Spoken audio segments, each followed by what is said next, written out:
What is happening, guys? This is Alexis, or Dark Paladin 19 if you want. Today, as promised, I'm gonna show you the Invoked Dogmatika Shaddoll deck profile that I promised you the other day. So let's get started. 3 Alistair, 40 Standard,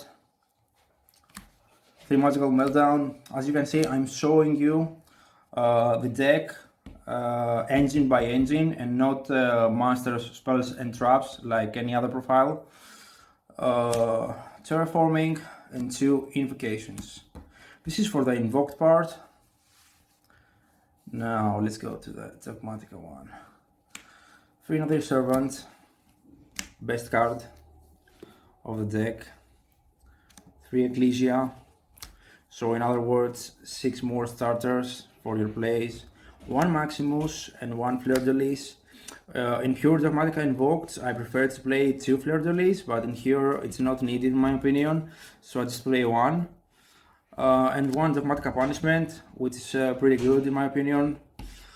And this is also for the Dogmatika part, pretty standard in my opinion. Now let's move on to the Shaddoll part.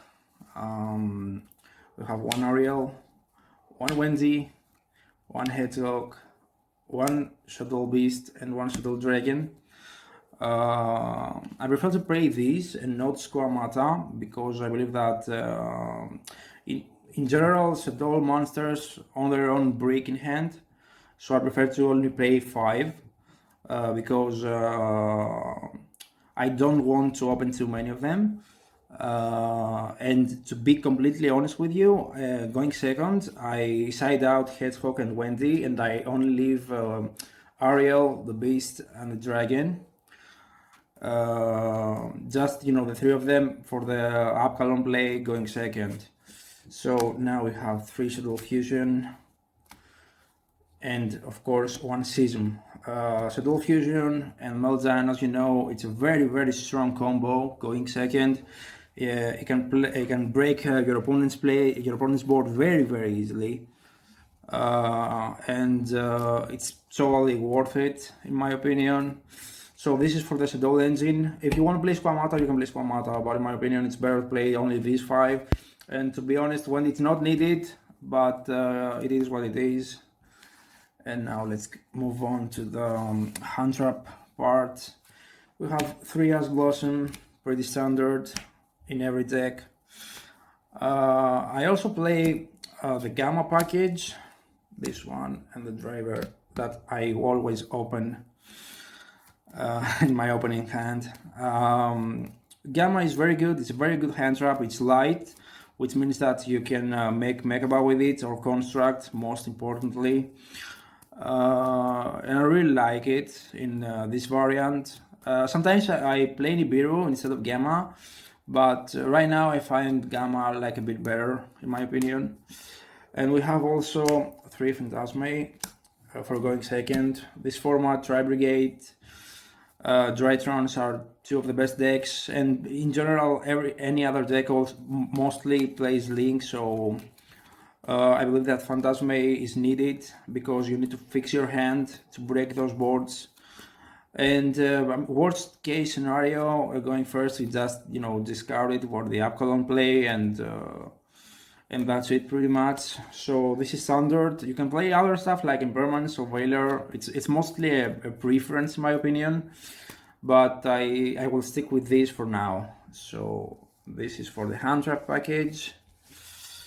And now for the rest of the deck, I play 3 Cosmic Cyclone.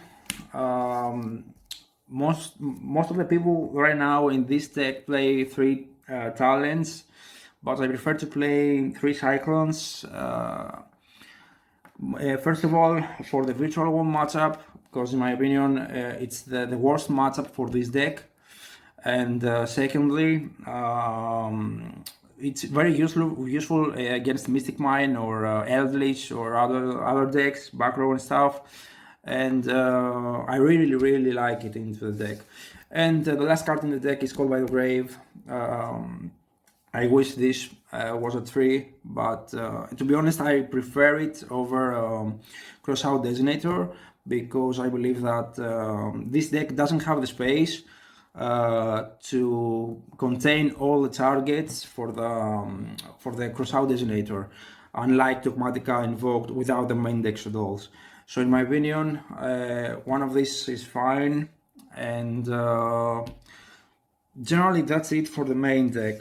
Let's move on to the extra deck. So for the extra deck, we have 2 Mekba. Some people play 1, I prefer to play 2.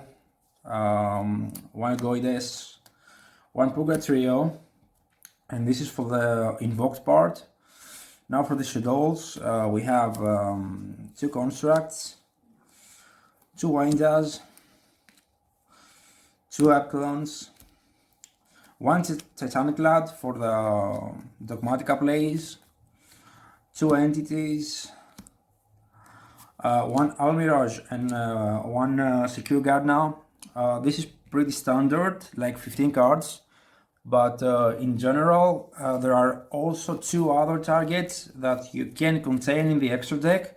I just couldn't find any space, and I don't run them, although I find them pretty good right now. And the one is Raging.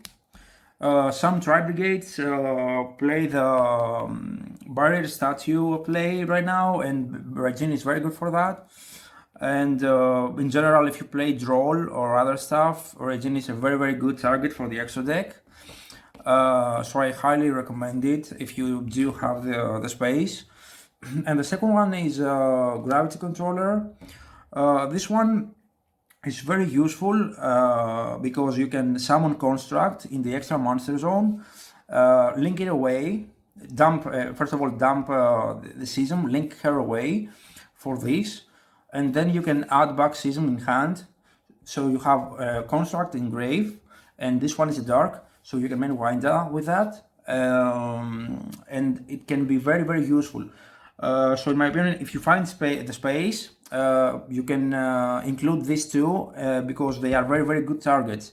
And another one is an Anaconda, but in my opinion, it's not that needed in this deck right now. You don't really need Anaconda. You have way more other ways to go into Winda, so it's not really needed in my opinion in this deck. Some other people play super poly targets, but to be honest, I couldn't really find any space to include Starving Venom or the Mud Dragon's fusion, so I stick with these 15 cards, and that's generally it. So it works really fine for me right now. So this is for the extra deck, and let's go into the side deck. We have 3 Jordan Lockbird, 4 Drytrons, and even in the mirror match, it's very useful.